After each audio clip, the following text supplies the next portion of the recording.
আসসালামু আলাইকুম। আমি Mohammad Hasan Islam, electrical and mechanical technician. Pabna 100 megawatt solar power plant সিইউডি উপলক্ষে সবাইকে শুভেচ্ছা। আজকে সিইউডি উদযাপন 8 তারিখ, ফেব্রুয়ারি 8 তারিখে। তো সে উপলক্ষে আমাদের পাবনা সোলার পাওয়ার প্ল্যান্টে অনুষ্ঠান, তা আপনাদের মাঝে শেয়ার করার জন্য একটা ভিডিও নিতেছি।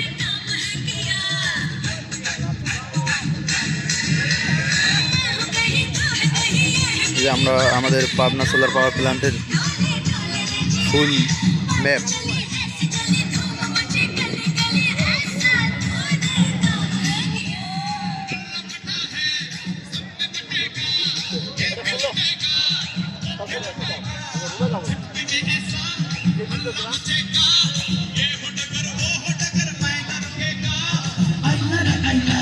দোয়া করবেন সবাই।